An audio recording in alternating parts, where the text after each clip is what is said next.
opportunities to the Thank you so much. A very good afternoon. Already aware of the Fulbright Nehru and Fulbright fellowships. So just to give you a very quick overview of the Fulbright program, this program was started in 1946. In India, it was started in 1950 by Senator J. William Fulbright with an objective to increase mutual understanding between US and many other countries. Right now, this program operates in 160 countries, so it is one of the largest educational and cultural exchange programs. We offer various Fulbright Nehru and Fulbright fellowships. The ones which are listed in white, Fulbright Nehru, are jointly funded by both the governments, Government of India and Government of America. And the ones which fall on the yellow panel are the ones which are only funded by the US government. I'm going to touch upon those fellowships which I feel are relevant for the audience here. I'm not going to talk about all the fellowships, but feel free to go on our website if you're looking for information on any additional fellowship program. Fulbright Nehru Masters Fellowship is one of the very popular and prestigious fellowships which is only offered in 11 fields of studies including environmental science. Here we look for candidates who have an equivalent of 4 years of undergrad. So either it has to be a 4 years of degree, undergrad degree, or if it's a 3 years graduation, then 3+1 or 3+2 plus 3 years of work experience. So it's not a master's soon after their undergrad, but we are looking for people who have a clarity as to why they want to do their master's degree at an American institution. These are the fields of study for academic year 24-25. On February 2nd, 23, which is also our birthday of the organization, we will announce the competition, which will be for the academic year 24-25. And you will notice that Earth Sciences is one of the fields in which we are offering our core Fulbright Nehru programs.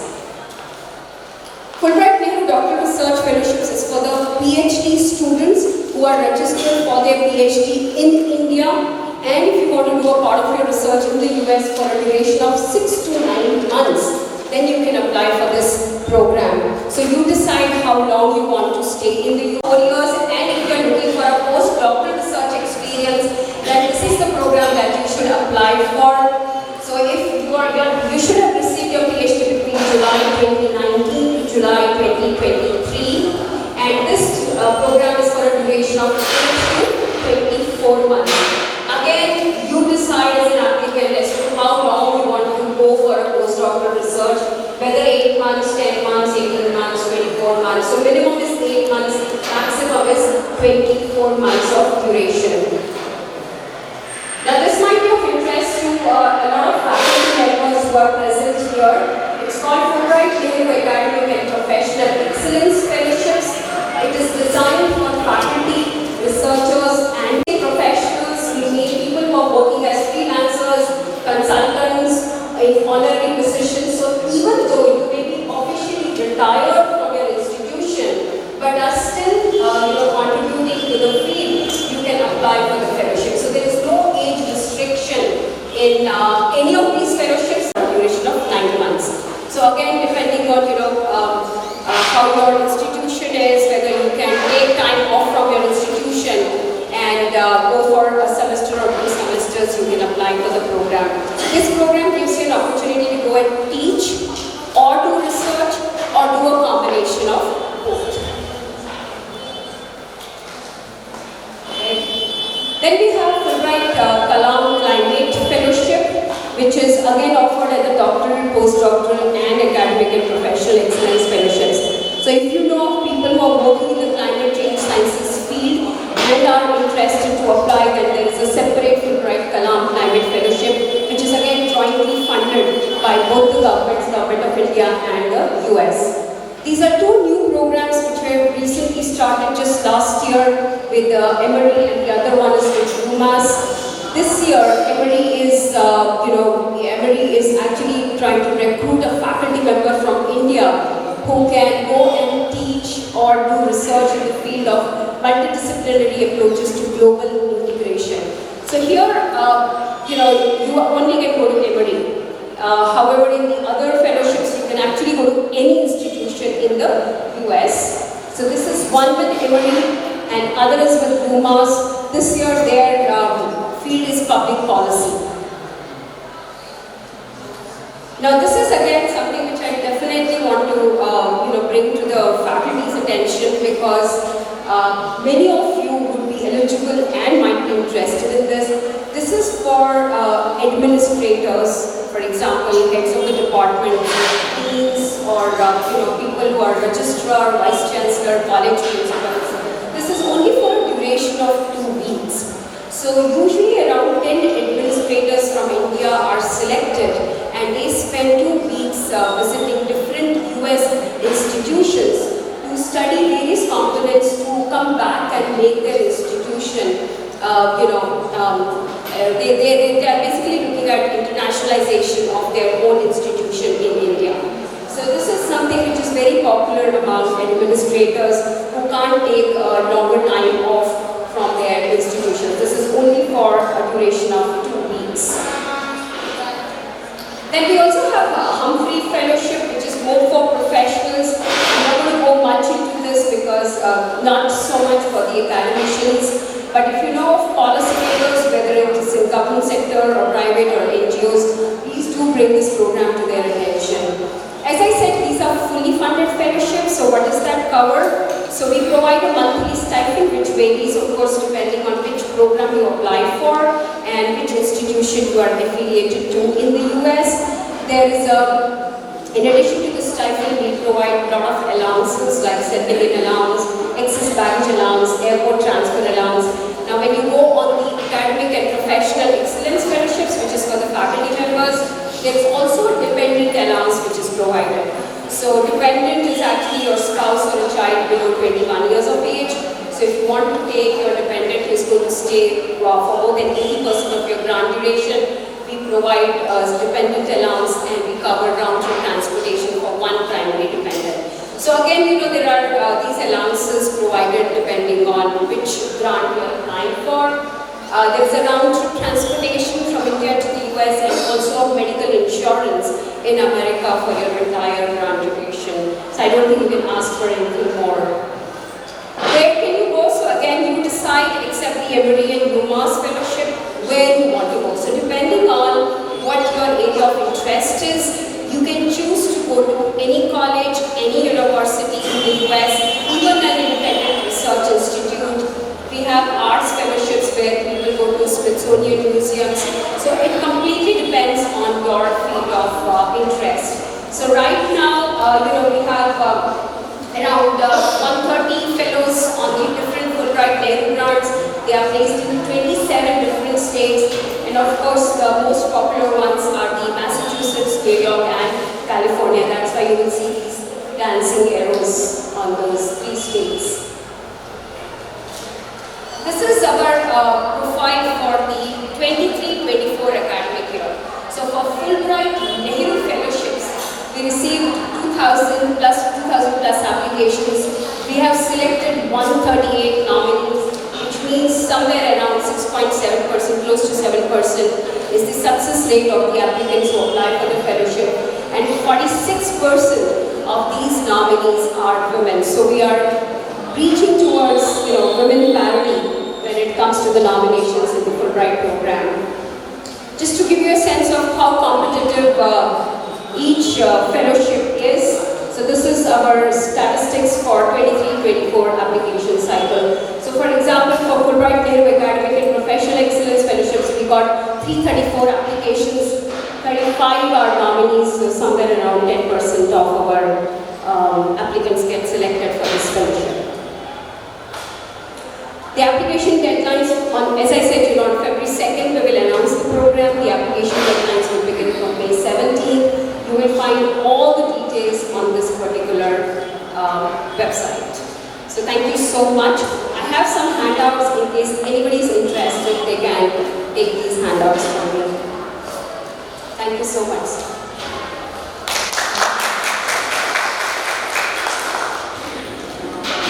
Of our life, our science has to connect to the life of general people, then only we can give impact to the society. How it can be, the presentation is framed with that idea. Everybody is feeling that yes, today is cold in Nagpur, yesterday was a bit cold, maybe tomorrow will be drizzle or rain. All these things are a part of the climate change. And climate is changing because of many reasons. One reason, as we know, that greenhouse gases are increasing. So the topic is so chosen that we should address, we should understand the problem first. So total 22 slides I have brought here, and out of that 11 slides will be addressing to the problem, the importance of that problem, significance of that problem, and then how we can address. The policies are there, the government is working on those issues, and they are likely to propose something. I'll give some glimpses, and ultimately, what should we do as a earth scientist or as a part of Indian citizen or world citizen. So that is the thing which is in background. This is the topic what is chosen by us. Ensuring the supply chain of nuclear fuel minerals and critical elements are achieving net zero 2070. The key point, as I said, is 2070. 2070 is very far. But as we know that the limited goal is 47 and 2030. So we will be talking, say, half century, that is 2050, which if the direction is right, naturally the net zero 2070 will be achieved.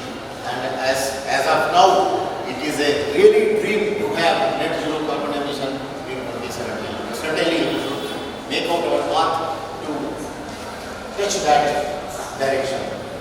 I will be reading all those things. These are the glimpses of my talk, which I am going to select. First thing, everybody knows, as I said, the first 10 slides are going to state the problem, and the next 10 slides are going to put up the probable solutions where our science is going to help a lot. Everybody knows that this is the status of carbon dioxide, which is increasing day by day. And we are the people who are making it higher and higher. So in 2007 it was 380 ppm, in 2020 it was 400 ppm, and now in 2023 it has to be 420 or 425 ppm. The data will come subsequently, but it is likely, projection says that it is going to be higher. One can understand these two laws which are indicating the emission of carbon dioxide and how this is increasing. And this is also fossil fuel emission and this is carbon dioxide emissions. Both are given, they are taking the steep rise in that. Again, for this purpose, everybody is worried, and in August 26, the Prime Minister, as we know, everybody knows that this mantra of 5-fold strategy was proposed by the Prime Minister. How he has proposed, and that is a basically government strategy which is already explained. We are the people who have to explain on those things to get net zero. What is that? Non-fossil energy capacity 500 gigawatt by 2030 is required, and 50% of energy requirement till 30 will be from renewable energy. I will be discussing renewable as well as the other options, what are the available things. And third point is, India will reduce its projected carbon emissions by 1 million tons by 2030. This is already stated. One can Google it and you can see things are there, the net available in the net. India will reduce the carbon intensity by its economy by 45% by 2030, and India will achieve net zero by 2070. This is the plan which has been already explained in 2026, and then next in the next version of this, it was again stated by the minister in charge, which has already reiterated that we are going to have this. Now, this broad picture, we have simplified the things. So, broadly you can see how the 21 data, 31st December 21 data, latest data, and this data, 22 data is yet to come. So, we are depending upon 21 data. This is the energy India's cumulative installed power capacity, mostly we are coming from coal, and as we know that coal gives lot of emissions, carbon, greenhouse gases, which are, and this renewable energy is from 30.4%. This has to be renewable comes from 12% from solar, large hydro 11.8, wind 10.2, biopower, small power, all these things are contributing to 38%. So this has to be increased. That is the idea. And the rest are meager, nuclear, electronic diesel. We discuss what are the options available. See, these two graphs which are giving the glimpses. What are those glimpses? Power capacity, India's power capacity as on 3120.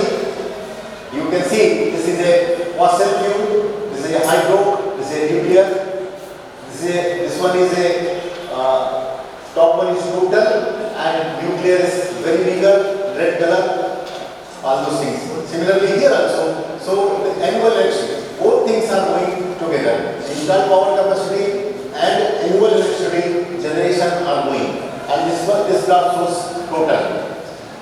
Point is that the capacity is increasing and our electricity generation is also increasing. But the major chunk comes from this one, this graph. This graph is from major capacity. This has to be reduced. Non-conventional renewable nuclear, but we should see here the total. Total comes from India is likely to have this roughly 8,000 terawatt of energy from 2052, but right now we have only 2154, which is a figure. We have to 4 times increase the things. And per capita, this column also concentrate, which gives the essence of the concept. Per capita electric generation has to be increased. In 2002, it was 614. In 2022, it is 1620 kilowatt per hour. And in 32, it has to be increased, so that if we are going in this way, then only our need will be fulfilled. It is requirement. This is what we are taking as per present rate of requirement of energy. So this is the per capita generation what we are interpreting. But if the speed of industrialization, the requirement everything goes higher, naturally this column will not be standing. We may need much more capacity to provide enough energy for us. So this is one point which one has to see, how 614 has been projected to 10 times, I can say, in 2050.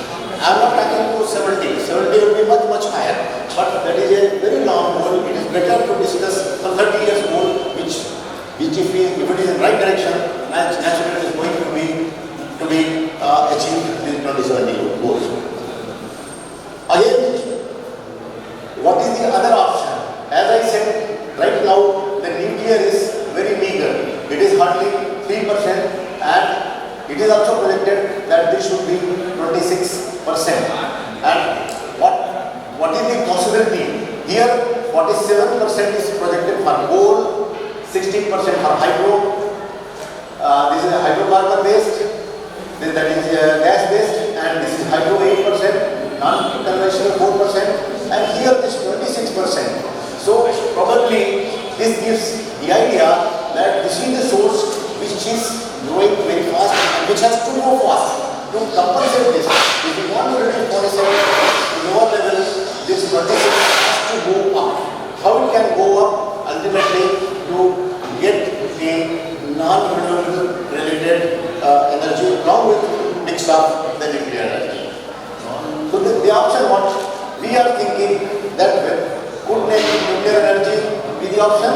Yes, nuclear energy has the lowest average life cycle CO2 emission among other energy technologies. That is a well-established fact world over. Earlier it was said that Germany is going back to Germany is again going, France and Germany are again going back to nuclear power. Earlier they opposed, but now that is the only option. And Ukraine war has already given that idea that we cannot depend upon the gas-based power generation. So that is also one point. Then nuclear power plants have the lowest land requirement, lowest structural material requirement when we compare to other power plants. Carbon footprint in thermal power plants based on coal or others, say hydro also, they require a lot of material which has got impact on the carbon emission. So this is comparatively, it is lower side. These are the facts which have been brought by the study conducted by the department. Then they are nuclear power plants are most reliable source of generating electricity 24/7. This is very important fact which we should understand. Coal will be dependent upon mines, then minor or many factors are there, availability, production, then transportation, railway has to brought to the side, then generation, many factors are there. But here everything is clear. In case of solar, sun guard is required. Then again in case of hydel, yes, water guard is required. Many factors are there. So all those things are, at least if we have this option, are not at all affecting to that extent which in other cases. So in that way, yes, it is there. And uranium is easier to stockpile than natural gas. This is also one statement which is emerging, that we can contain it. It is always contained. Radioactivity is everywhere and it can always be contained. If we are going for MRI or if we are going for X-ray analysis or if we are going for any investigations, activity is there. Quantum of activity changes, but in this case it can also be contained, and if it can contain, it is the best way of handling things and best. Ma'am, can you help me? I'm getting distracted. So it can help you to contain the radioactivity to understand. Now, here, if you see, they are very well structured for safety point of view. Probably that is being guided by the international practice. Rather, other power plants, maybe hydro, maybe thermal, they are not guided by so much stringent safety precautions. So in that way, yes, they are there. And again, one more.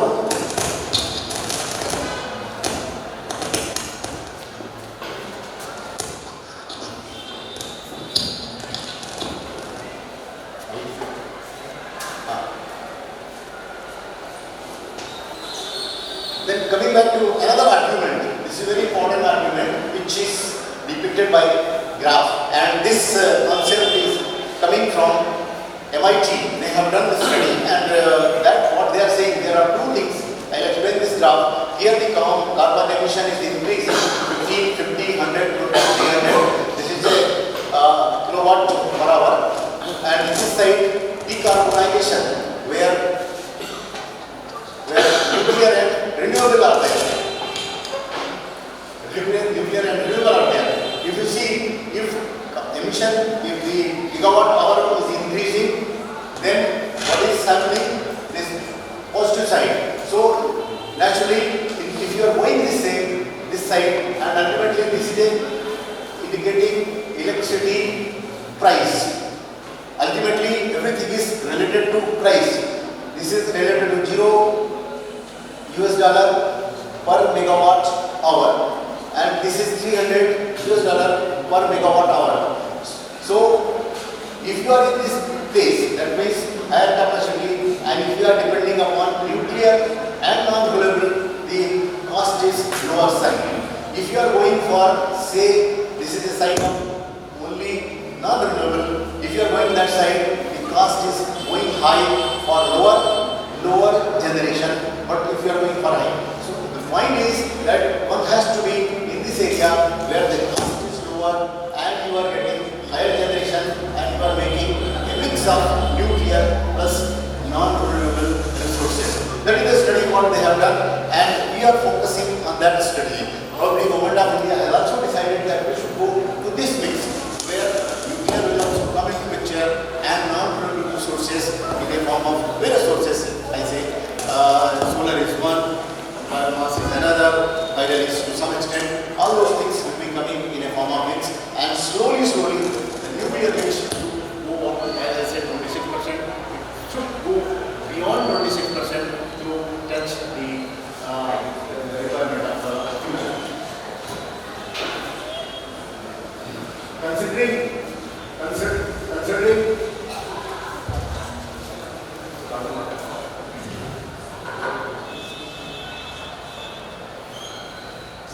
Considering these things, we have already planned. This is a very old concept, and we have already decided in independent India, number of power plants are already there. But we are going to construct many power plants in this.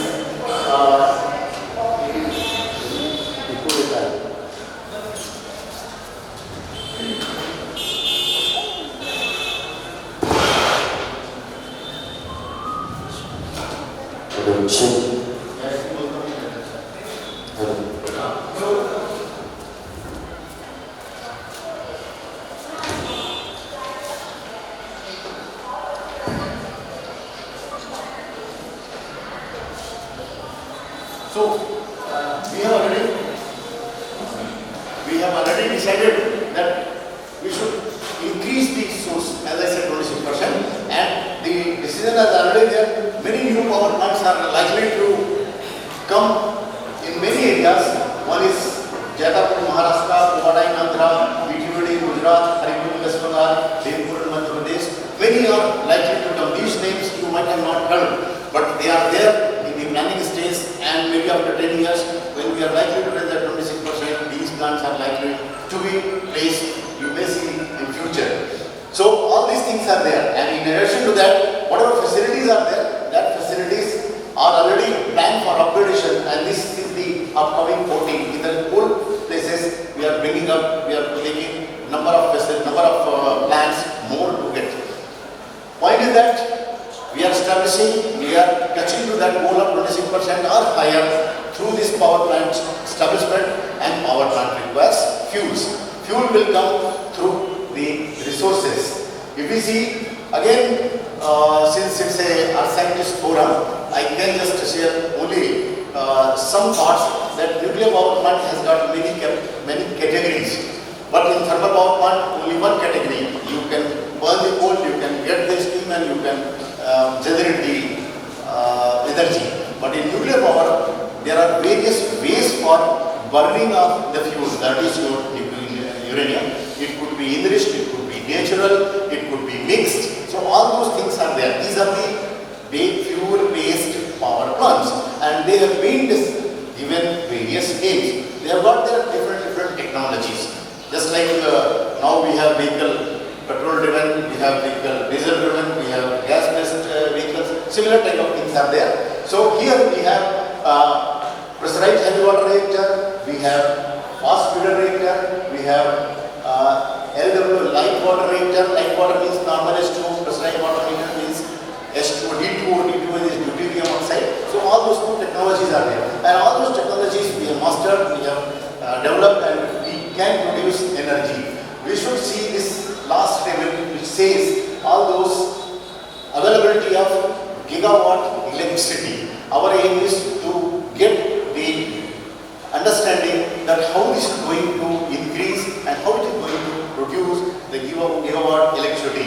In 2002 it is 2.72, in 22 it is 29 point, only 10%, and 32 is likely to be 62.9, and this is the projections what has been made. That is, only we can produce 275 gigawatt electricity. This is the projection of 25. If we are taking up those routes, what I have said just in the previous slide, that many power plants are likely to come, and all these things will require fuel. Fuel has to come from within India, or we can import. Again, the policies, as we know as a mineral economist, that if it is available outside India in cheap, naturally we should get it, and whenever the rates are high, we should use our own. So with that policy, we are importing it right now, but we are keeping safe our resources, maybe for 10 years, maybe after 20 years, when the prices are not affordable to us. Now, coming to another concept, which is why it is required. As I said, it is required. In the coming 5 decades, coal-based thermal power plants will continue to be the mainstay of electricity generation. Share of nuclear power has to be significantly enhanced, as I already explained. This is one conclusive part is coming up. Then, for the nuclear power to play this role, the ongoing PSWR, LWR, FER program should be completed. Of course, they are continuing. So, whatever plan we have made, that should be completed. That is the meeting. And the development of this is again some new concept which is emerging, which will enhance 26%, may become 36 or 46% based on this mixed fuel related reactor technology. So that is also continuing at some place. Then fast breeder reactors are that whatever fuel we put up and that get enhanced, and we put up some, say some tons of fuel.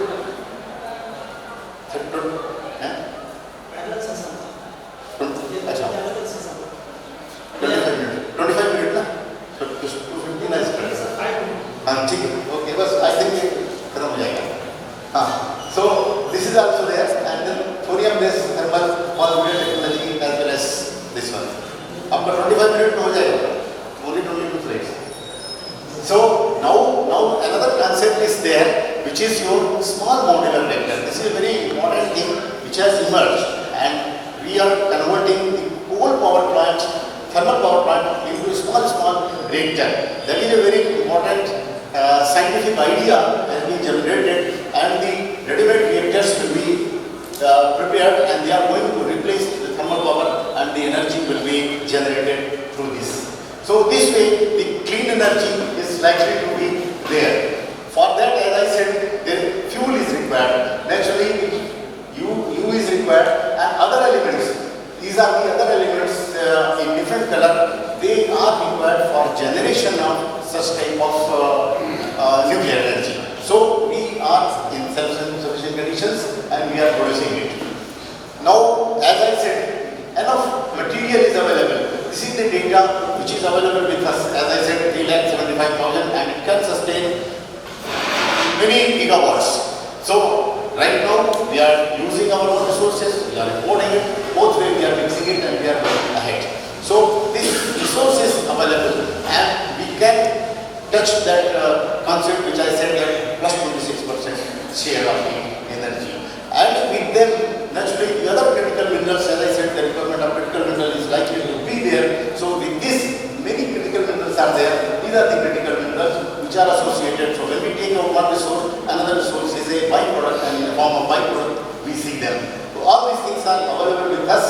We can see that enough RE resources are available with us along the beaches, and these resources are going to be available for rare earth point of view, which is again going to be a critical element for our studies. And in addition to this, this is the picture which shows that yes, these are the places where rare earth, associated rare earth are likely to be available with us, which we can harness them.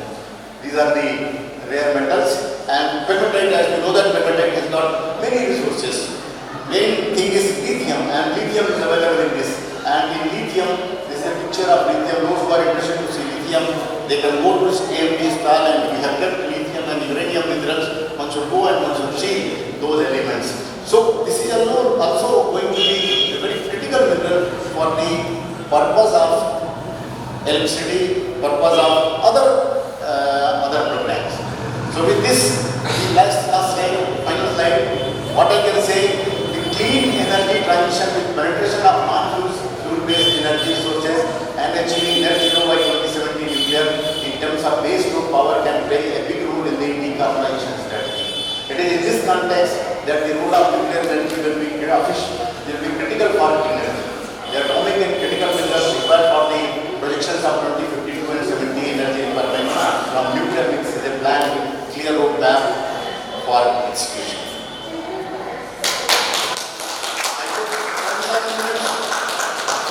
You gave 25, only 2 minutes room, and 2 minutes because of this. Usually I don't.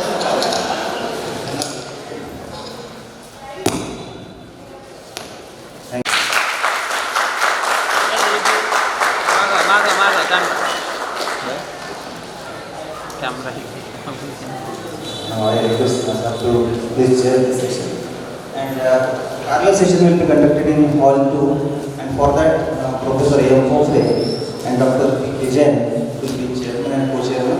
All the participants who are participating in another session, please go in that hall number 2.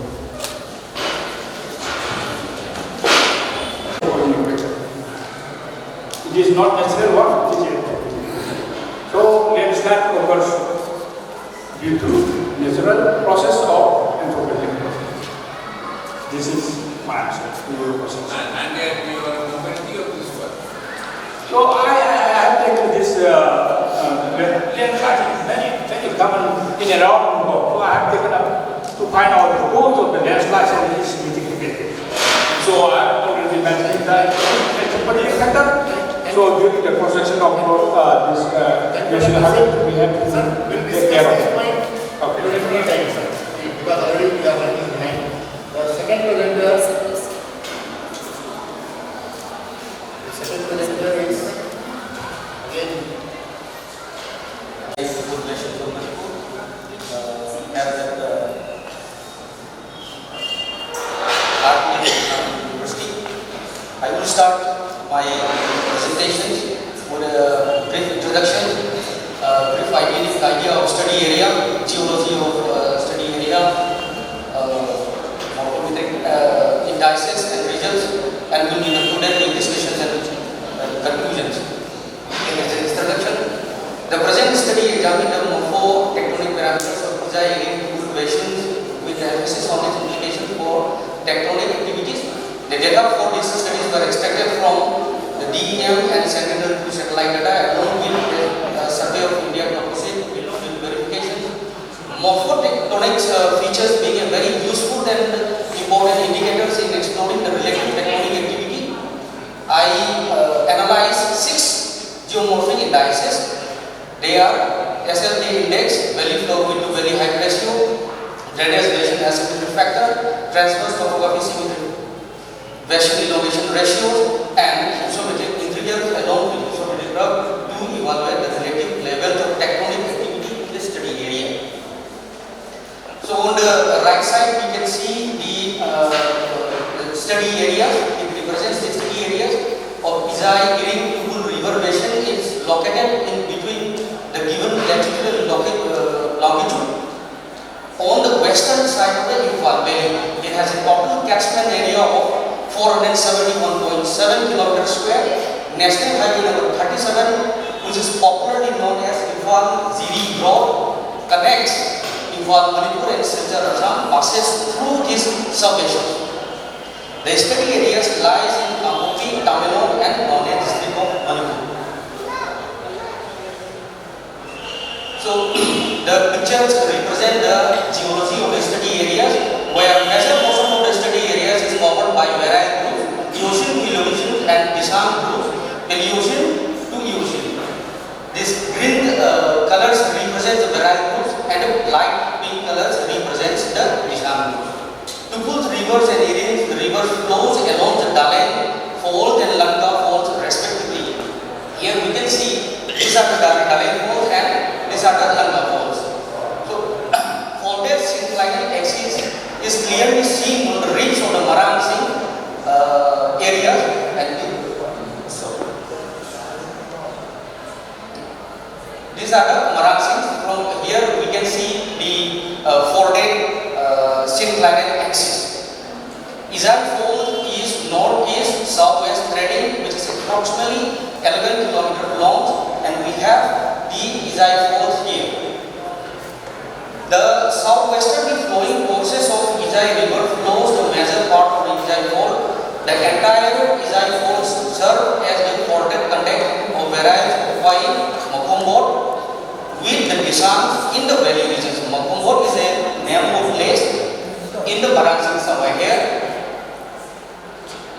Morphometric and indices, stream length gradient index and SLP index.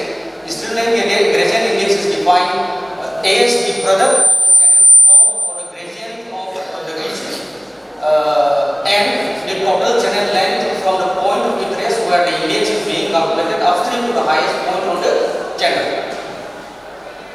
Here delta is the difference in elevation differences between the top and bottom of the recess. Del M is the length of the recess, and del H by del M is the channel slope and regional reach. Quantitative quantification of neck point and perturbations in river profile can be done by computing SL index along the river process process. Variation in this index may be due to lithological changes in the background or due to active tectonic. SLK index is computed by normalizing the SL values by K for the entire rivers, and for this K we can obtain the values with the help of the formula where H minus H2 divided by natural log of L2 minus L1, where H1 and H2 are the elevations that head and mouth of the river, and L1 and L2 are distance from the source to each end of the river.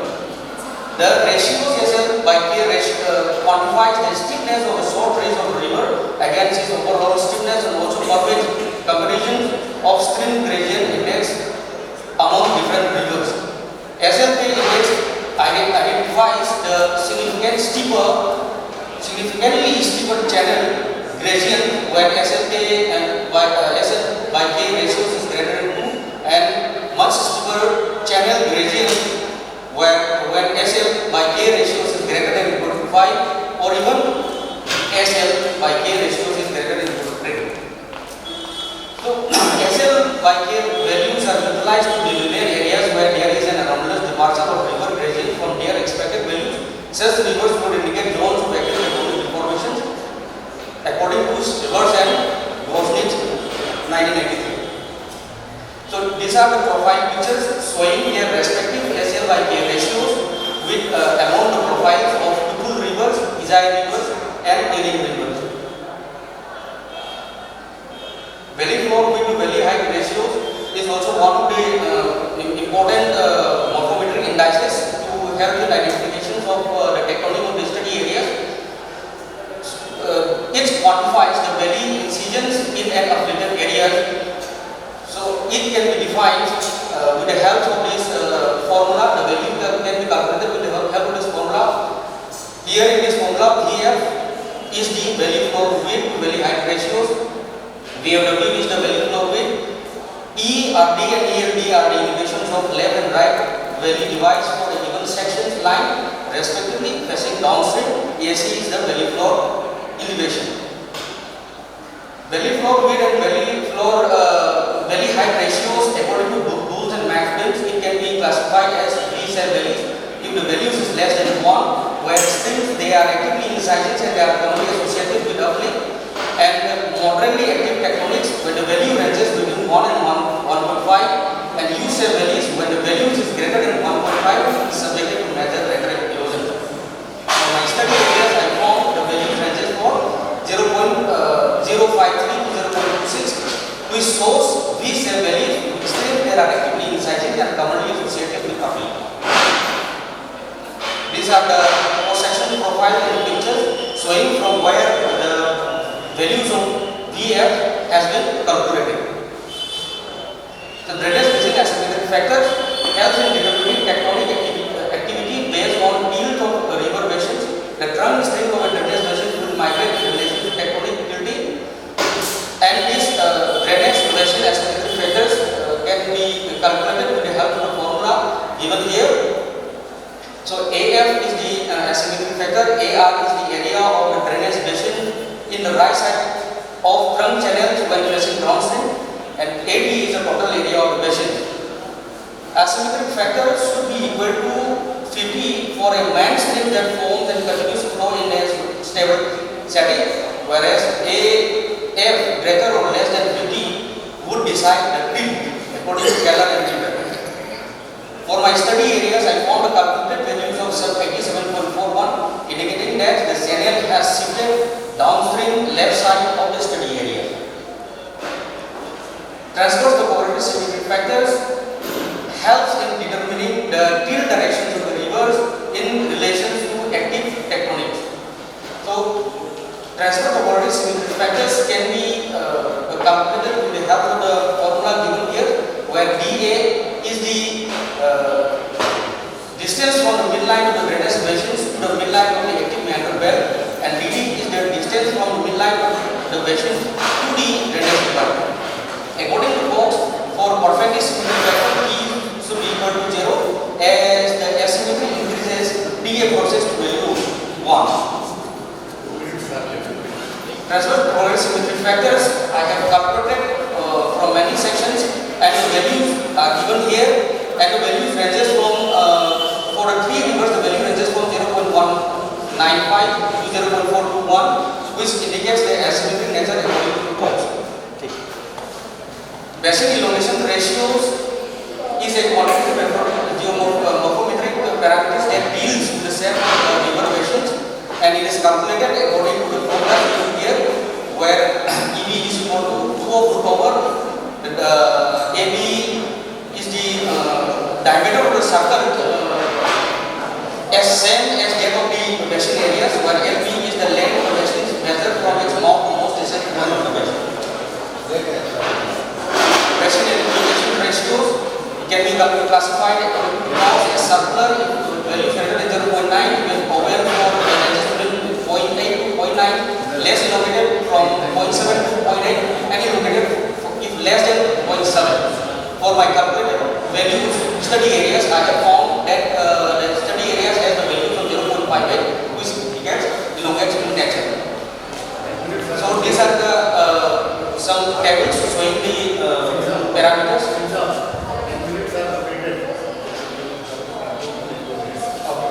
Thank you, sir. So this is the last slide. The study of geological indices provides valuable information to generate natures of morphoeconomics of the desired information. The result of the calculated morphological parameters when synchronized with the technically active character of the basin.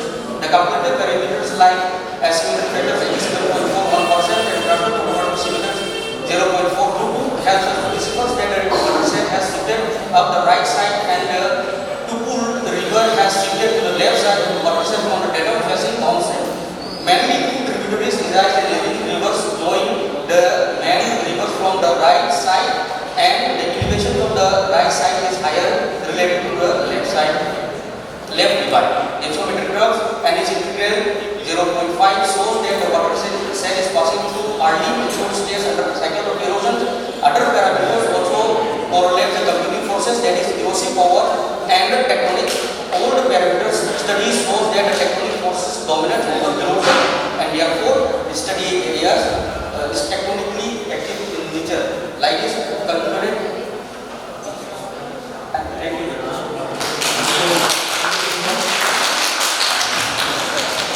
Now we refer is open for one question. No pre-geological survey in India. Alignment with civil engineers and local engineers. It is very unfortunate that we are always doing research after a landslide has hit, after something, some disaster has taken place, we go there. Why not before? I think Indian science is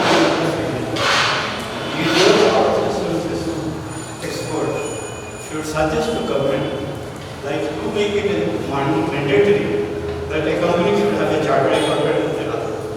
Make it mandatory. I know we have done it in mining sector, but mining sector very easy avoids. You'll employ geologists for a few days, then he will run away, then for months because they will get up to the geologists. And almost absolutely everywhere where the geological consideration is necessary, whether it is town planning, water supply, sewerage, distribution systems, road, environment, any civil construction, aerodrome, any power system, port system, we are not. Sir, we have noted your suggestion, and that is a very good suggestion. Chairman of this section, Student has already taken the note. Now, next project.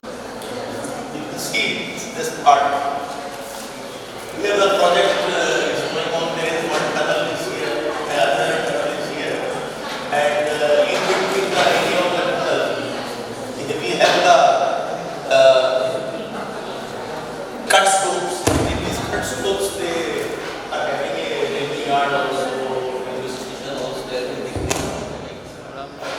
And the down photograph you will see, sorry, the down photograph you see, then you will find that everything is it's a very, very massive landscape. And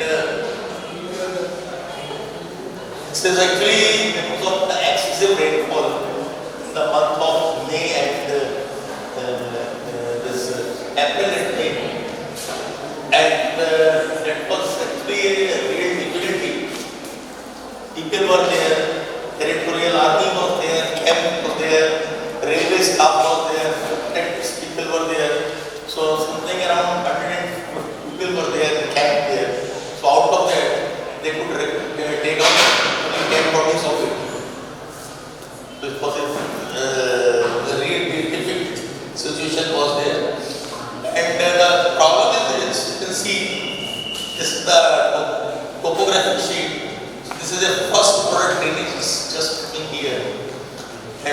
see it here in the drone image, the entire has been collapsed. This is because of the very excessive rainfall last 2 months, 3 months, and then corroded the entire. It must be an old slum.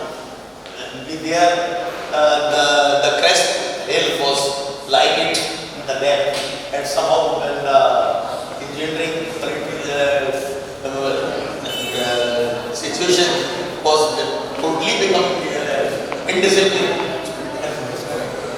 And you will also see it in part.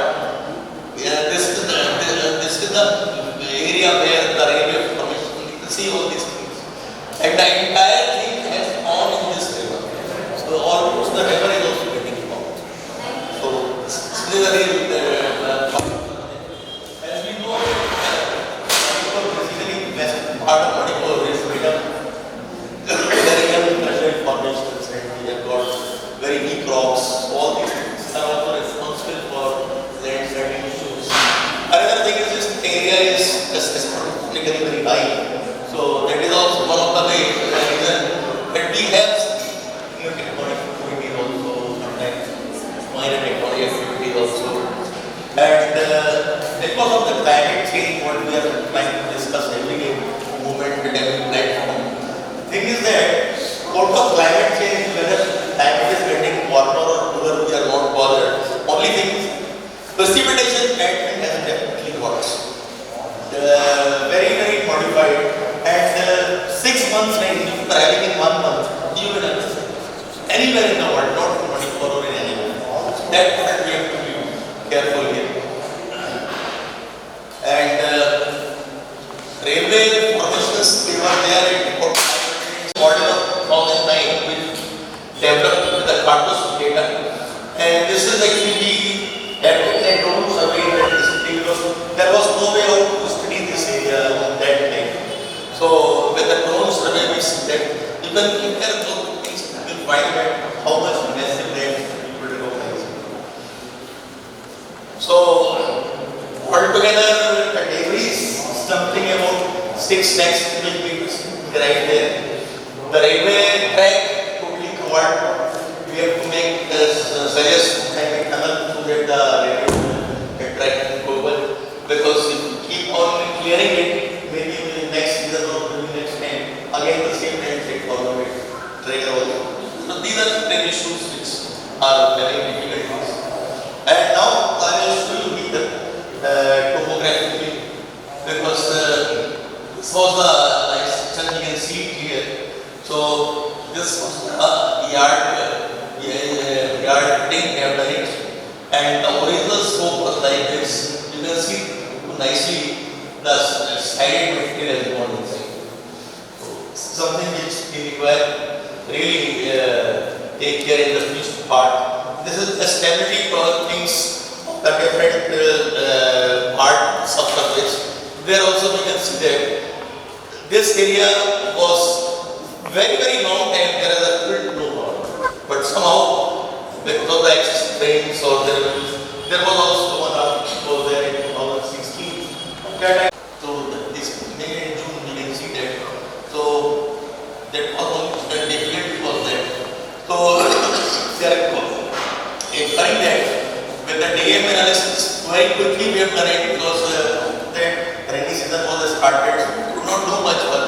And although the entire area belongs to North India Railway, so until unless they will not have any MOU and other things, we can't make more on advice also. So that the problem was there. But recently we are quite hopeful. Maybe in the next week, another leader is coming from Manipur University. Because what we now decided that what is happening in this site already, until unless we will not do the monitoring 5-6 parameters, which are the triggering mechanism of the landslide, we can't see that because here passenger trains, goods trains, everything will be coming out. Total distance is about 110 km. And another thing is this 57 tunnels protected. But between 2 tunnels, legal floors. So that is a very, very technical part. And we may start with installation of instruments, slowly monitoring.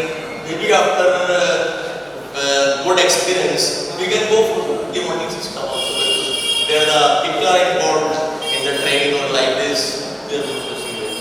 So this was actually my message for our Congress, that these are the habits and how we see that, and we also got a point. The problem is this, the rights agency and RDSO, another high-level agency in Indian Railways, but they also could not get good expertise of it here. This time they claim that it's a very peculiar state. It is one of the first state in India with conflict. We have started railway not in India, many other countries, but we are facing problems now. It is an ambitious project costing about 13,000 crores, and today the railway track about 110 kilometers. Statistically is very important because it will be connecting in Myanmar and other things. So therefore it is. So this is one of the challenging things for all of us in the geoscientific community. How far we can see, we are going to really have a background of these regions where we have alerts. So monitoring and early warning system is a topic all over the world. People are facing problems. Once they give warning, but no alerts taking place. Once time they are not doing anything, alert takes place. So now see this rescue team is they were searching dead bodies and all those type of things. Took about 2 months time, 3 months time to recover about 80 bodies out of 140. Thank you. Do you have any?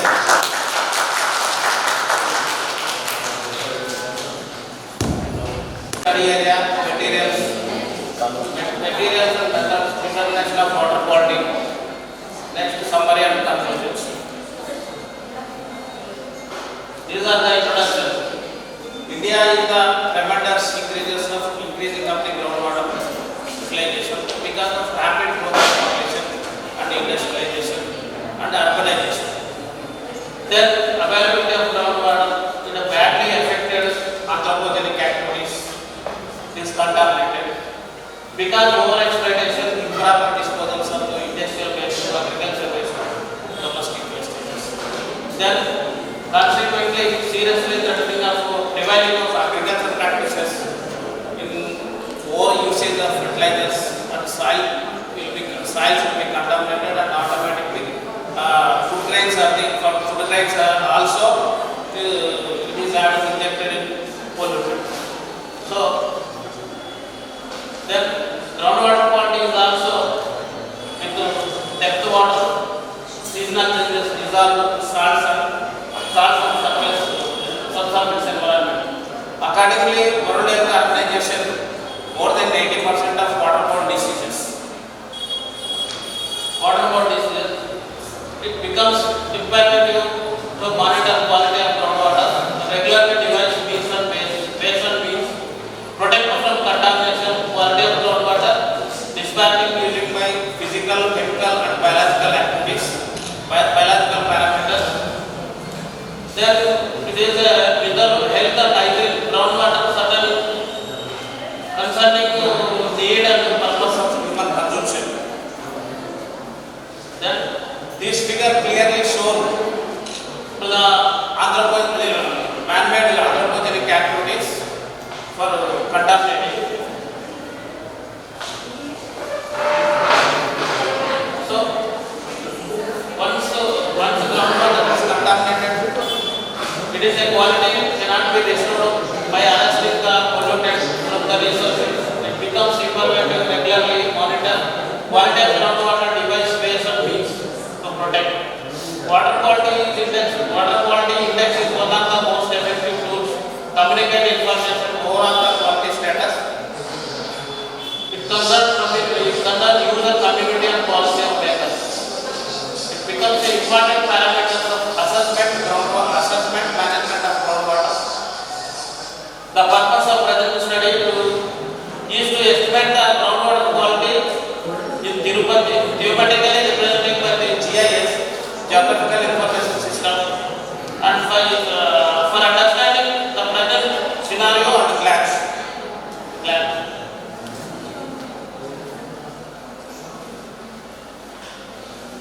GIS is one of the powerful tools for water resources problems, for assuming water quality, determining water availability, preventing floods, understanding the natural environment and managing water resources on local and national scales.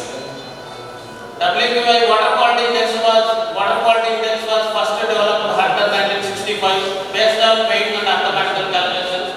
A number of researchers developed various WQI models based on weighing and rating of different water quality parameters.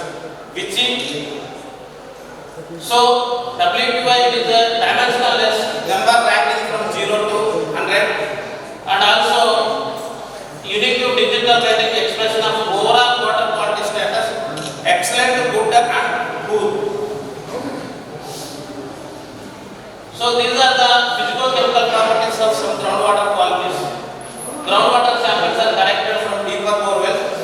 In rural areas, 8 rurals are taken, 8 samples are collected, and each village small tanks are there. So it is a clearly international standards to compare to drinking and domestic based on water quality indexes. These are the water quality assessment of drinking, domestic, agriculture and industry. So physical parameters, chemical parameters and biological parameters. These are clearly shown into the. So our study area, Tirupati is located in Chittoor district. Chittoor district, Andhra Pradesh in India. So it is the land 13 degrees, 39 minutes and 79 degrees and 25 minutes east. The average elevation of 162 meters. Average elevation of 162 meters. The population is 4,65,000 and 2020 census. So Tirupati total geographical area is nearly 201 square kilometers. The average rainfall is 1086. It is famous for richest temple. Sri Venkateswara Swami temple dedicated to Lord Venkateswara is located to 20 kilometers northwest of Nirmala in the hill of elevation of 853 meters and 2,800 feet. So it is some of the most important pilgrim centers in the world. Tirupati city itself, several temples are there in famous. These are redwood toys, copper and bronze ideas. It is also city major economically and educationally up in Rashtrasant region. So Tirupati is also largest metropolitan city in Rashtrasant region and southern Andhra Pradesh. It is the 4th largest place in standalone city basis. People from the majorly depending upon the groundwater for drinking purpose. And other purpose is also for past few years, Tirupati is facing severe water scarcity problem. I think 2012 is a less rainfall. So that time is a very pilgrims are very difficult to move the devotees because of at that time excess of Krishna river diverting to the Telangana canal and U-turn to the Tirupati of TMC water. That should be having it alternative sources of water, fulfill of the water scarcity.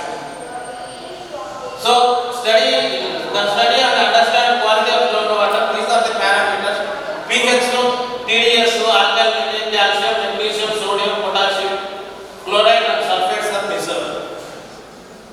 So these are the spatial distribution of maps prepared to understand the spatial distribution of each parameters in the study area.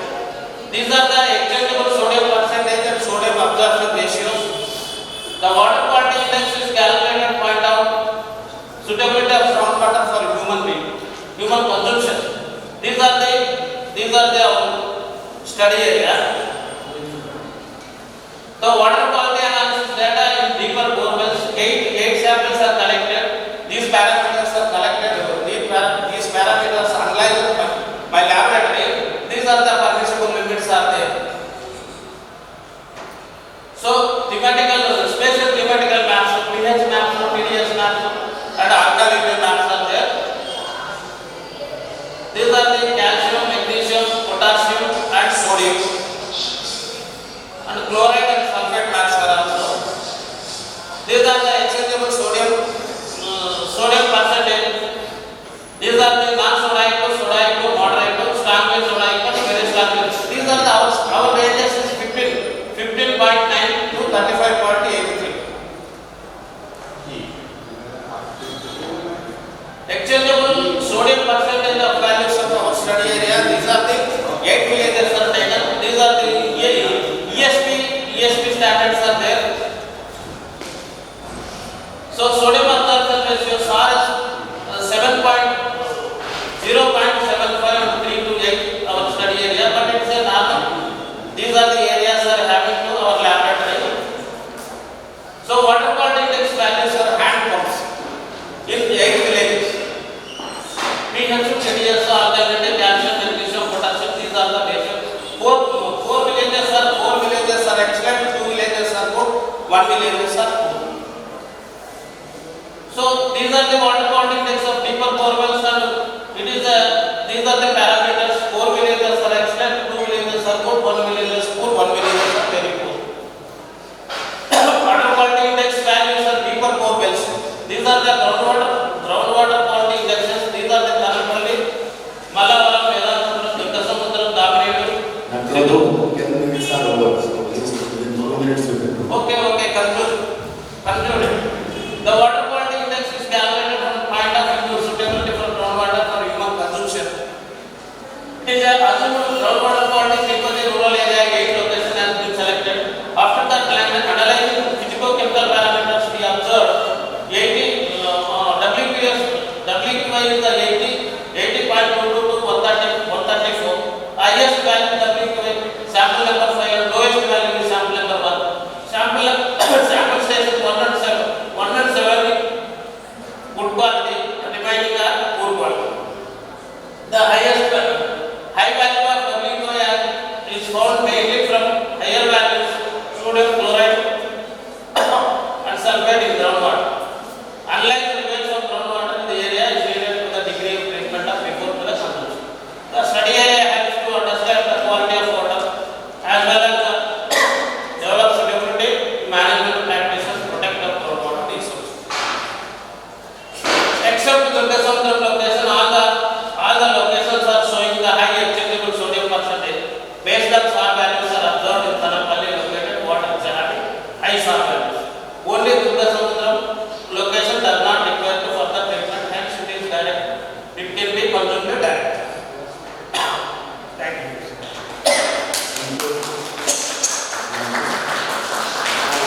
Question. 4 lakhs 65,000. Little bit. Floating population. More than 1 lakh. More than 40 lakhs. No.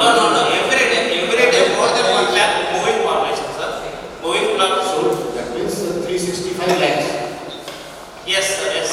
So that means water is not contaminated by the floating population. That is a very good study. You should take that conclusion. Thank you.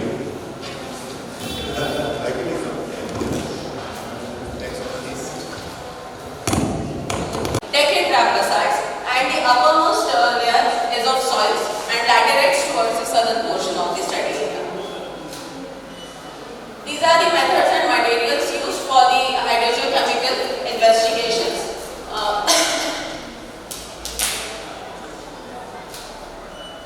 These are the analytical units and the formulas used in the present study. Now, the geochemical parameters of the study area, which shows the pH values indicate a dominance of alkalinity in the water. The higher electrical conductivity values point out towards the ion exchange process, which might be through the solubilization process, or which also attributed towards the anthropogenic activities in the study area. 75% of the samples show pH values more than PA value, that is total hardness is exceeding the total alkalinity, which indicates the existence of non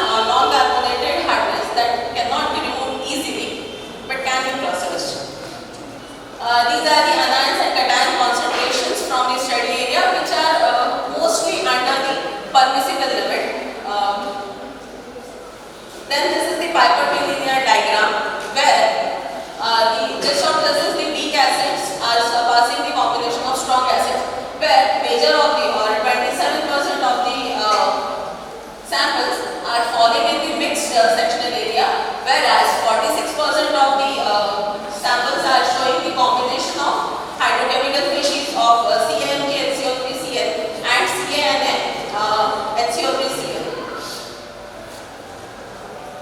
These are the interrelationship of various ions, the scatter diagrams explained further. Now, the Ca and HCO3 are showing the negative correlation, and Na and Cl are showing the positive correlation, which diverges the reaction of silicate weathering, liberating calcium and bicarbonate in the groundwater at the rock water interface area. Whereas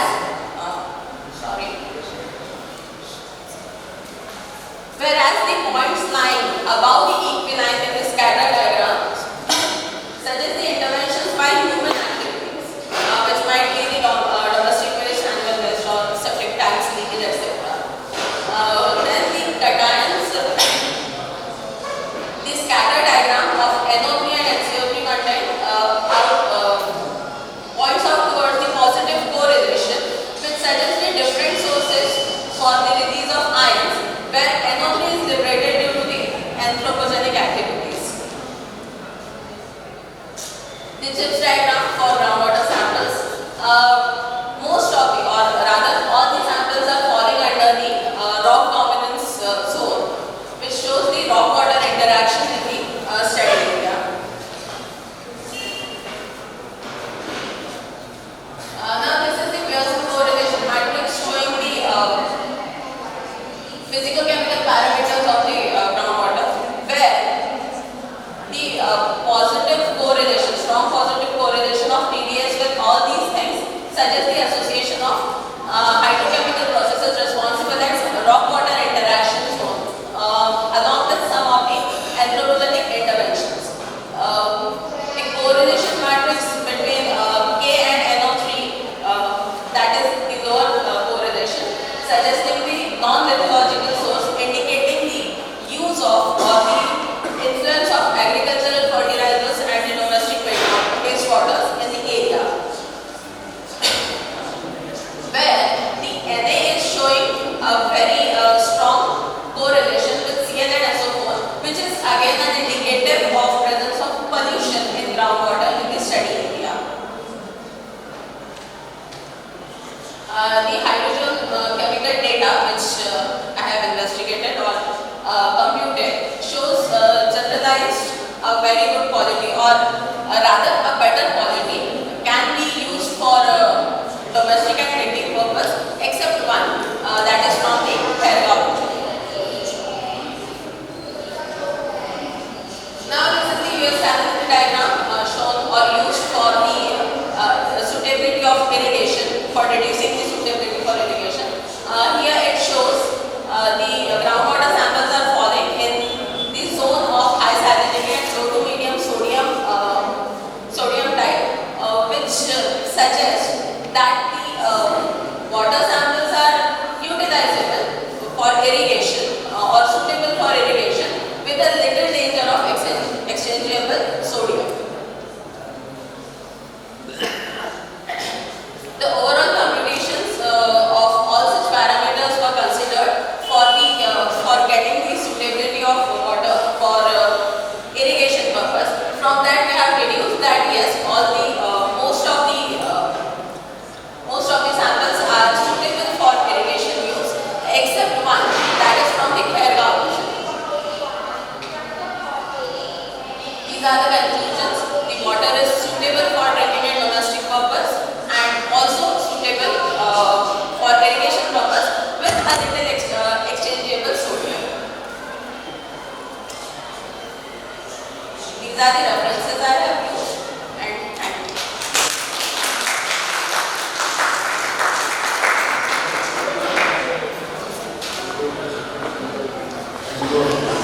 Your points of observation are there, and then you are drawing a line of correlation. So why it is so that? the geological control on this water? Can you enlighten us? So first I'll start answering from the first question. Basically, the scatter diagrams, the line which is drawn, it is showing just the trend that is positive or negative correlation.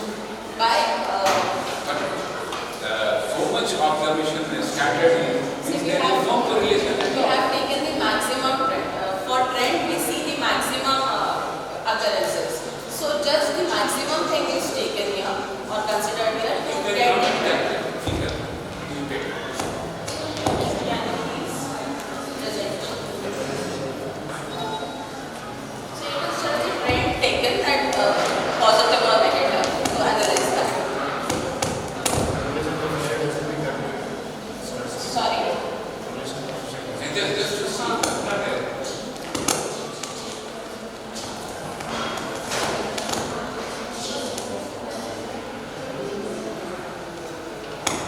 From this.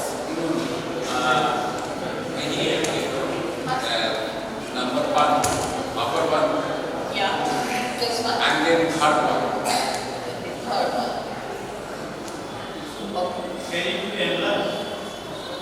Sorry. Can be larger than Can we start?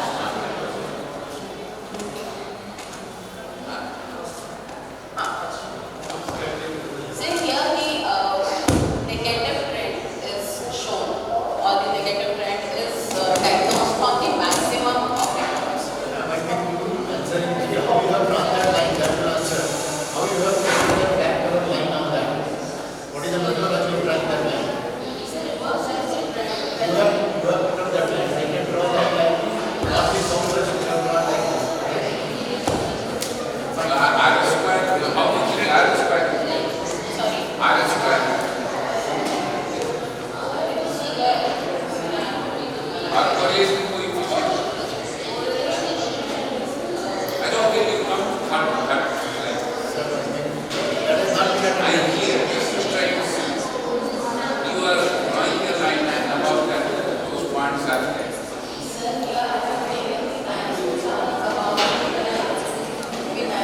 And to show that it is the generalized trend, I have drawn it black. What is this line, road line? That black line is in fact just showing A trade line. What does it indicate? You do not mind when my suggestion that it is a, if your samples are in one side of the line, trend line, means there is error. Means you have to do that thing so that it is coming in that. Okay, that point you just, I got it. this is my suggestion. Yes, It's sir. not mine. Thank you so much. Thank you.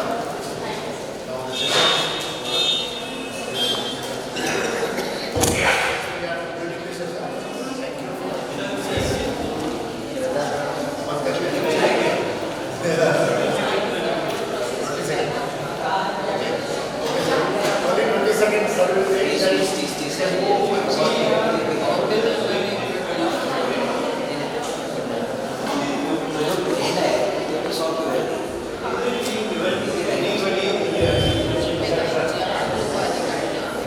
See the excellent findings of this kind of survey.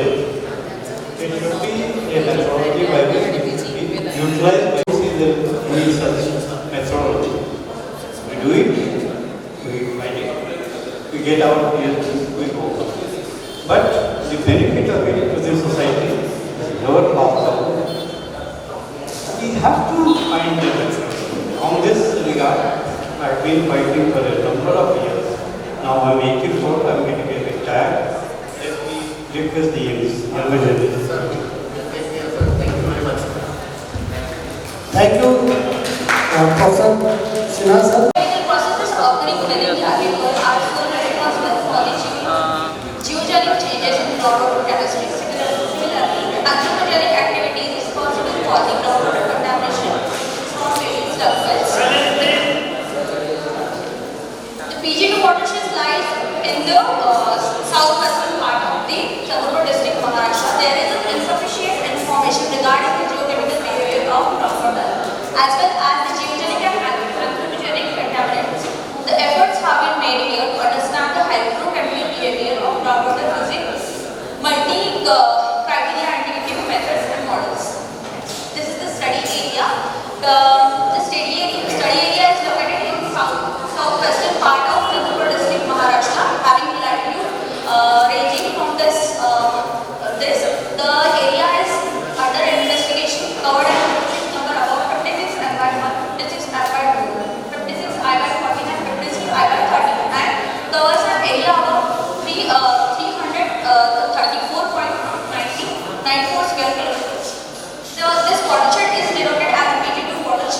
And according to the map which is showing the stratigraphical succession where the 82% of area is covered by the Penguin group of limestone, whereas the southernmost part is covered with the decking facades.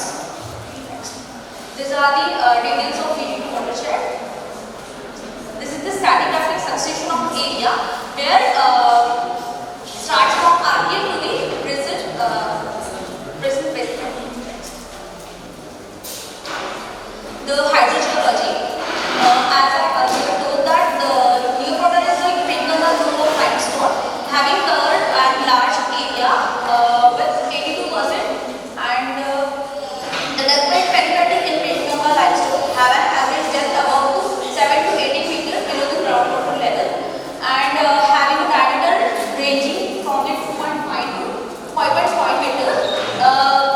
These wells have groundwater discharge ranges from the 50 to 300 meters per day according to the geological data.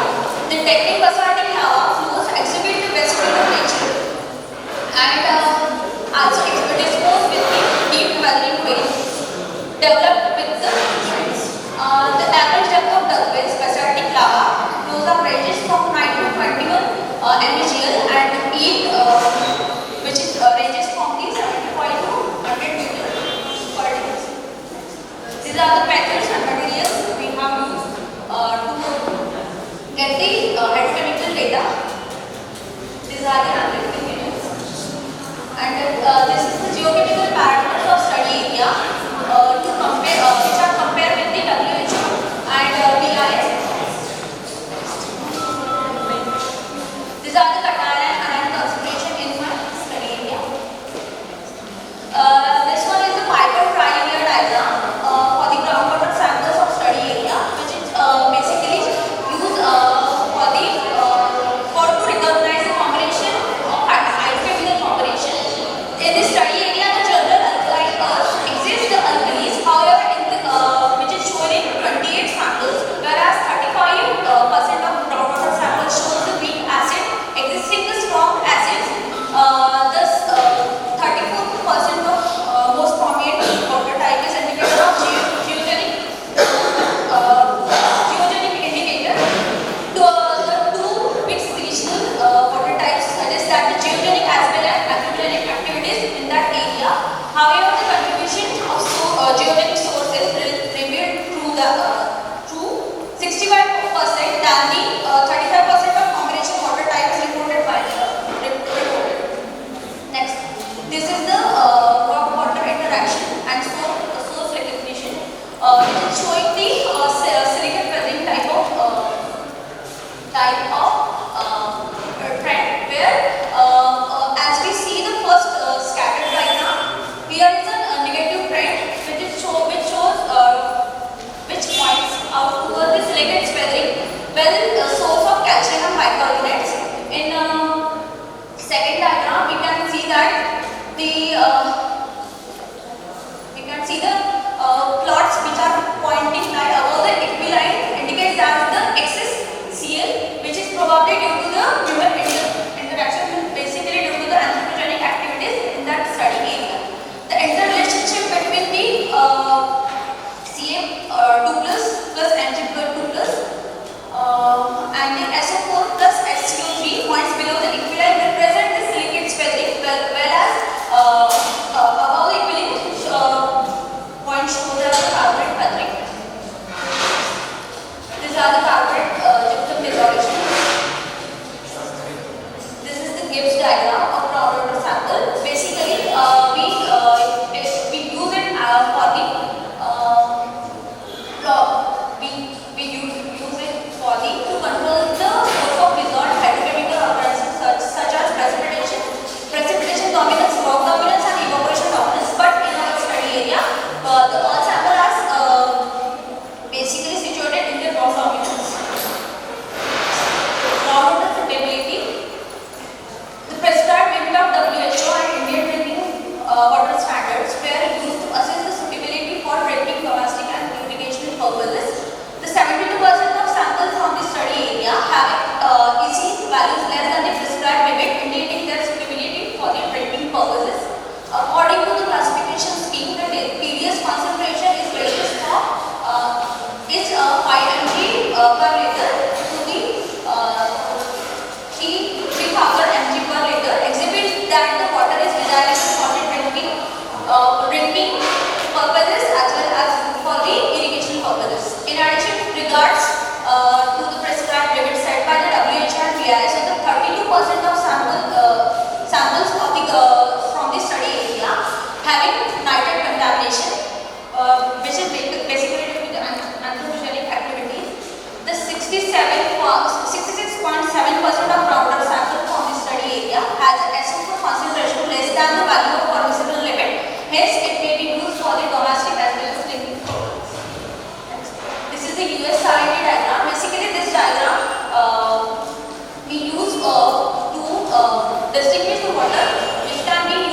which specify that the medium to high salinity sodium type of concentration, which reveals that the water in our area is medium to high saline in nature. Next, this is the correlation matrix of hydrochemical parameters. The correlation matrix for the groundwater sample collected from the study area have been presented in the table, and the bold mark values in the table is showing the positive strong correlation. Next, these are the conclusions. The water samples from the study area are dominantly alkaline in nature. 23% of groundwater samples having EC value more than the prescribed limit given by the WHO, and these are silently saline in nature. This is the sequence where the Ca2 plus is dominant as a cation, and whereas HCO3 is a dominant as a anion in our study area. The classification bring out that 70% of groundwater samples from the study area are the fresh, whereas 26% are represented as a slightly saline in nature. The concentration of SO4 anion in groundwater shows that the anthropogenic contamination such as fertilizer and moreover from the oxidation of sulfide mineral added to fertilizers. In study area, in general alkaline covers exist the alkalis. However, 28% of samples alkalis exist the alkaline curves. The 37% of groundwater samples shows the weak acid existing the strong acids, whereas 65% of samples from this study area existing the weak acid. However, the mixed signal type suggests that the geogenic as well as the anthropogenic activities done in this study area. The interrelationship between the HO3 and Ca2 plus shows that the negative correlation also scatters diagram with the Na positive plus Cl negative interprets that the rock water interaction, which points out toward the silicate pairing as well as the sources for the calcium and bicarbonate.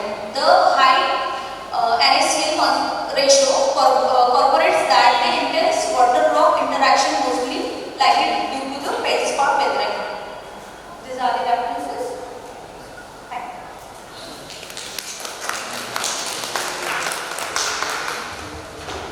Thank you very much. You have given a very nice presentation.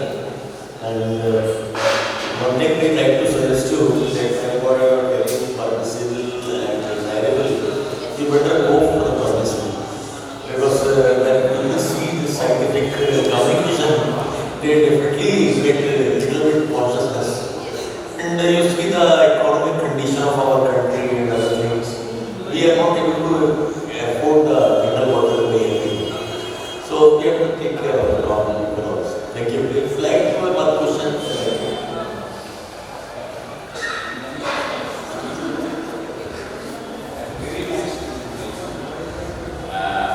Well presented thing, but just you are doing hydrogel, I will ask very small, simple question. How geological parameters or the geological factors are controlling your Cations and anions, when they reload, they release the cations and anions, and that will control the chemistry of water, basically. Please specify these cations are coming from. Just like we consider the Deccan Bazaar. Basically, Deccan Bazaar we found the olivine pyrites and amphibians. The Ca means Ca, Mg, and every type of anions or cations that leach out from the Deccan Bazaar. Basically, this is the main source, as we consider as a geogenic source of water for this changing hydrochemistry.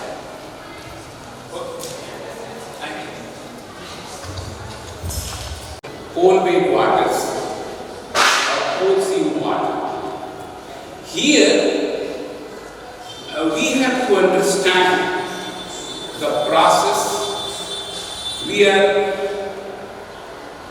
doing good work, no doubt in it, that we are telling whether this water is good or not. But if we are understanding the geological processes, then we they can tell several things for the industry also.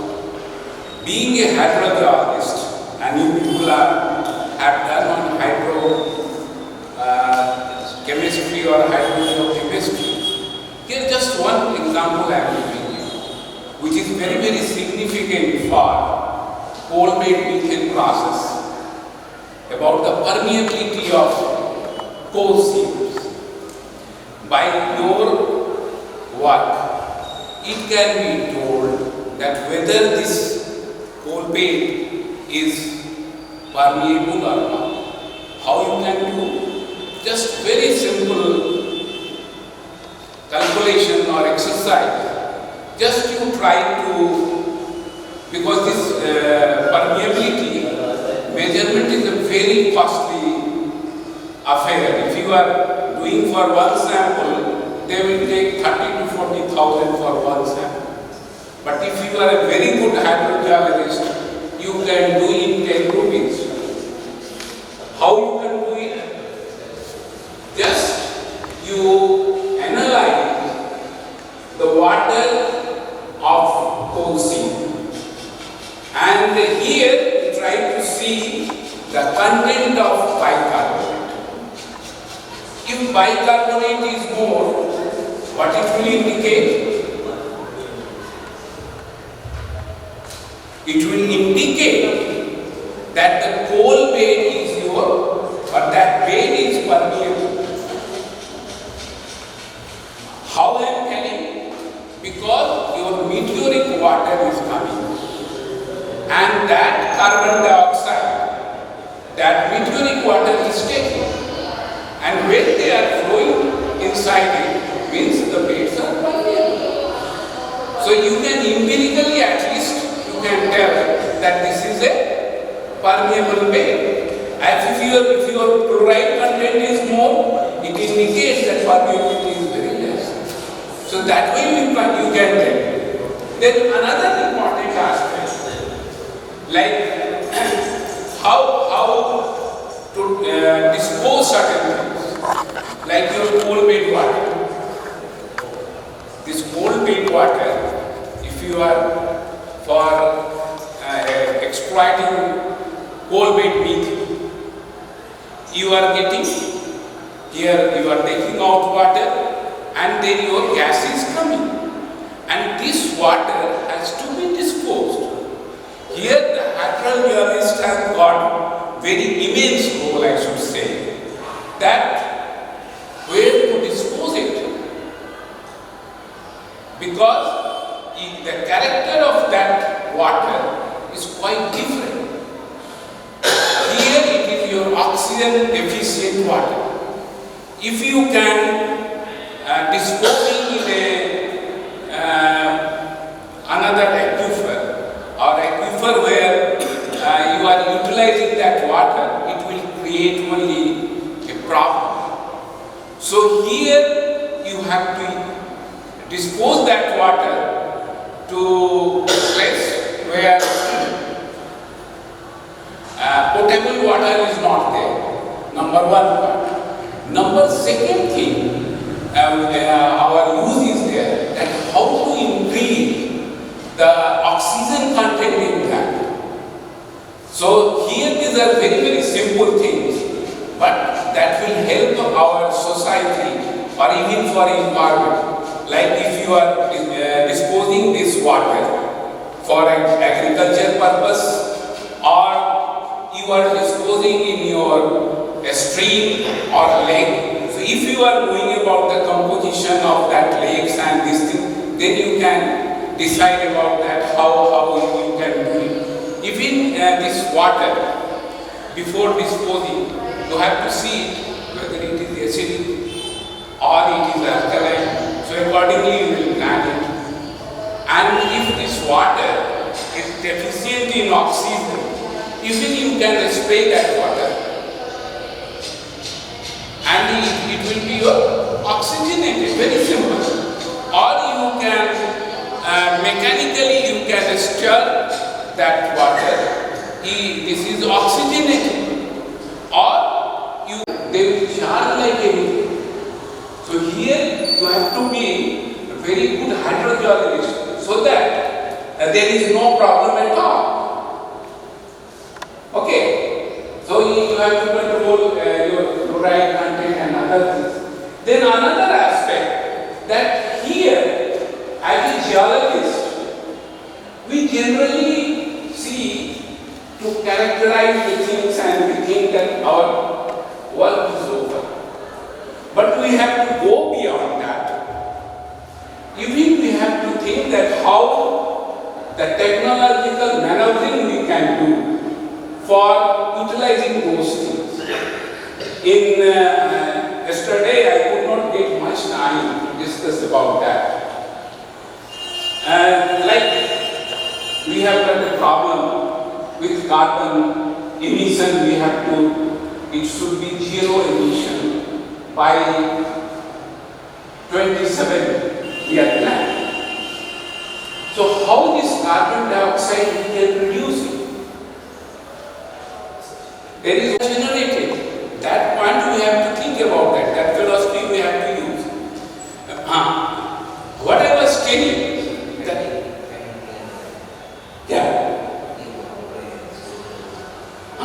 it is generated. I will elaborate. First of all, like you are utilizing this coal, we are burning it, and we have to stop it also. But we cannot go to the medieval age because we have two problems. We have to go ahead. So we have to think that how we can do it. And there are several possibilities are there which we have to think. Like this carbon dioxide is a greenhouse gas. There are several ways to store it. That you know it, I will not elaborate it. But just I will confine to coal. Here, this carbon dioxide has got more affinity for coal. Then if you are injecting this carbon dioxide, your carbon dioxide is stored and captured. But here also we have to do several works, that whether this carbon dioxide which we are injecting it, how long it can remain there. So we have to inject it at greater depth. Suppose it is your 2000 meters. So here this carbon dioxide is not in gaseous form. Now it is a supercritical liquid, and that absorption is very, very large. Very large amount. Just yesterday I have shown it. Several times more your carbon dioxide is absorbed. And carbon is carbon is such an element. We are made of carbon. Why? Because there was a competition between carbon and silicon. And in that carbon has gone. And that's why we are made up of carbon. Although it is very small in your amount in your nature or in earth, but it has got that thing. So we have to be very much, I am coming to more points on that. Then another important thing, when you are injecting carbon dioxide, you are getting methane also, and you can utilize it. Then another important thing, like that is also coming, hydrogen generation. We are going for that hydrogen generation. And here I will tell, United States of America, it is pumping billions of dollars for gas generation, underground gas generation from coal. And this hydrogen can be generated by underground gasification of coal. So here there is another important thing, that you can get energy from that. Although it is a tough time for utilizing coal, but you can gain that energy. Another significant point, which is very, very significant, that when you are doing underground gasification, this coal is converted to active carbon. This active carbon, what it is, it can store very large amount of gas. Very large amount of gas. And this active carbon will be very, very important storage reservoir, I should say, for hydrogen. Even for your military purposes, we have to think about it and we can give those things there. Even for new vehicles, we have to have active carbons and we can store that hydrogen in that. That is another important. Then another thing I told that we are telling that this area is potential for hydrocarbon, this area is little potential area. But here we have to go beyond that. Yesterday I was telling about hydrous paralysis. Hydrous paralysis means where you know that some organic matter is there, but hydrocarbons were not expected. We carried some work in collaboration with USGS. Here what we could see that when we are doing hydrous paralysis, even non-potential material, they are also generating hydrocarbons. So we have to move forward in that direction and we can have that hydrocarbons in large amount for our economic development. So those aspects are there. Even I was saying, like your active carbon formation, we can do it on larger scale and you can utilize it. Even we are doing it. Like everyone has got aquaguard in their houses. What they are using there, that is your active carbon. They are using very low quality of coal, which will cost 5 rupees per kilogram. But when they are activating it, and that is not a very big process, just you are heating to 400, 500 degrees centigrade, it converts into active carbon. And that active carbon, they are selling you at 500 rupees for 300 grams. So that way we have to be also enterprising for jewelry stand telling you. Then another important area, because we have where problem comes, opportunities also come. So you have got those opportunities to do, like your cell gas. We have got very large area of cell. And you know, as a geologist, your 70-80% is your cell.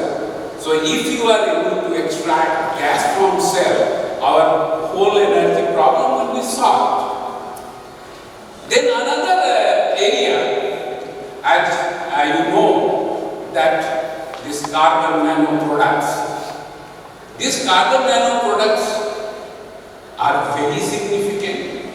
IJIMA got Nobel Prize for that carbon nanotubes. What he did, just he paralyzed coal or paralyzed organic material, I should say, and he at very high temperature he did it. So he could see that some structure is there and he called it as nanotube. So that's why carbon nanotubes. Then the characters people could see that this character is different. Even these carbon nanotubes, they have got a very different character. It has got if you are considering conductivity, it is behaving like superconducting substance, and its strength is more than steel. material which has come from the organic material. Now we are going for nano engines, nano robots. Those things are being done. And here we have to do that innovative aspect.